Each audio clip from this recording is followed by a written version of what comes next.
What's your opinion about, we'll put the TNF inhibitors aside because we know that TNF is important in forming and maintaining granuloma, so that, if you block TNF, it certainly makes pathophysiologic sense that you should develop disseminated TB. And yet we have all these other classes of drugs that we don't think really has any sort of pathogenic mechanism that would relate to TB.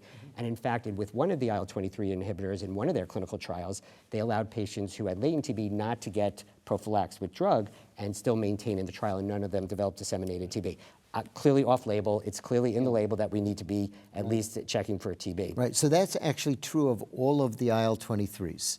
And in fact, so IL-17 does play a role in granuloma formation, but there's an experiment done where they implanted Mycobacterium tuberculosis in the lungs of mice and then knocked out the cells that make IL-17, so essentially giving them IL-17 blockers or IL-23 blockers, which also would knock out IL-17, and there was no progression of the MTB. So, so at least there's some animal data to support it, and certainly in clinical trials for the IL-17s and for the IL-23s, we are not seeing reactivation of latent tuberculosis. Maybe where TB is concerned, that more upstream IL-23 blockade, a little bit different than more downstream interleukin-17 blockade because you're downregulating TNF as well when you're decreasing interleukin-17. I just want to echo for Tildrakizumab, the safety data really is excellent. That stands out to me for that medication, certainly. And I think efficacy-wise, we're in a state where we're used to really high numbers. I would keep in mind that the median improvement in PASI for a patient on Tildrakizumab is 96%. I would say when I look at the package insert, or when I look at the data on Tildrakizumab, I think the most important part of that safety information is what's not in there. Lots of injection site reactions. There were no cases, new onset IBD. There were I don't believe that there were any MACE events, or it certainly was similar to placebo. Infections were low. So, injection site reactions were low. So I think what's not in the safety information is probably the most important part of that safety information in a good way.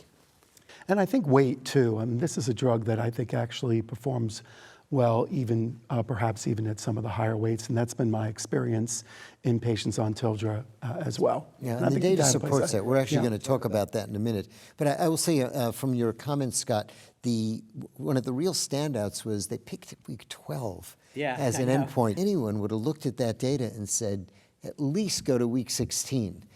In fact, if you look at their data, the drug peaks at week 22. So it's very slow to get there, but it does very well at week 12, but it does much better at week 22. Which is why you can't ever compare top-line data from one drug to another. They have to be head-to-head trials, and I think that's a great example of that. Now, I'll ask you a question. So I did the resurface trials as well.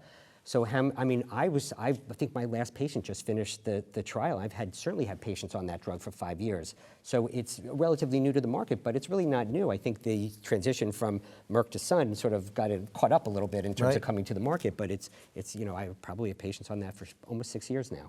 Yeah, so we actually have a large number of patients on Tildrakizumab, and I will say, unlike any other drug, we've had one dropout out of a large number. And that was for lack of efficacy. Literally everybody else who we have has stayed in it. Pretty uncommon. Yeah, they're quite happy with it, and the data now is going out beyond 3 years, where the durability of response simply clearly lasts. The other important thing that you said, which you said very quickly, but I'm going to repeat it, is it's the one drug that you have to give in the office. And when I have a Medicare patient and they have Medicare Part D, there's that $5,000 donut hole. And so you want to prescribe a different drug for them, and then you tell them, well, look, it's going to cost you $5,000. And by the way, when they call Medicare, they'll say, oh, they don't tell them it's just $5,000. They say it's $1,800 a month. The patient then does the math. They multiply by 12, and they think, I can't afford this.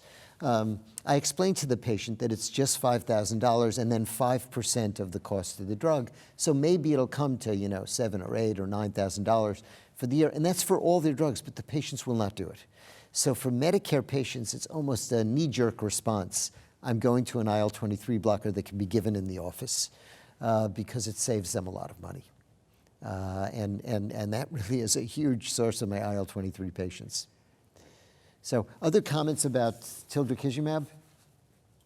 I mean, I think it's a great example of our first, it actually should have been, as you mentioned, the first foray into the IL-23 space. I think perhaps some of the other agents in the class have benefited from the trial design and saw that week 12 wasn't the way to go.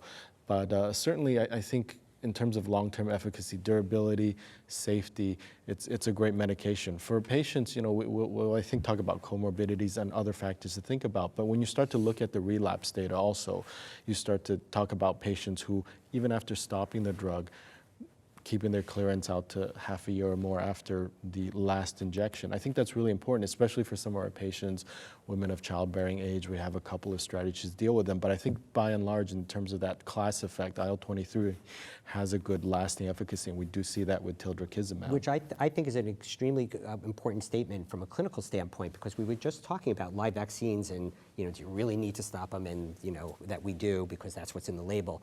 But using that sort of recapture data where patients are off the drug and then restart the drug, and they often do well off the drug for weeks, if not months, and then they do just as well when they go back on.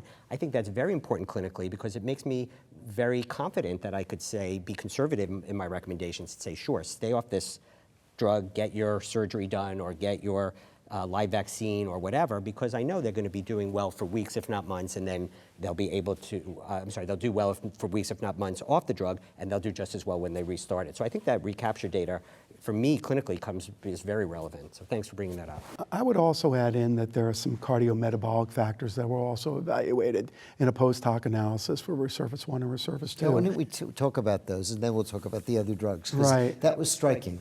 I think so too. And while I don't believe that there were statistically significant differences, there were some numeric benefits, decreases in blood pressure, and, you know, components of the metabolic syndrome, so decrease in systolic blood pressure, fasting blood sugar, and then also triglycerides.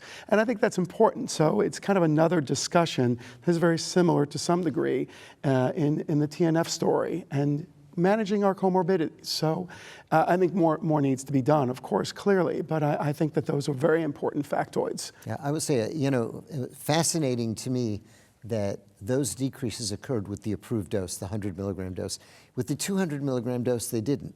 But I agree with you that that's interesting. You also said earlier something that was very clear. There's very little loss of response with obesity with Tildrakizumab.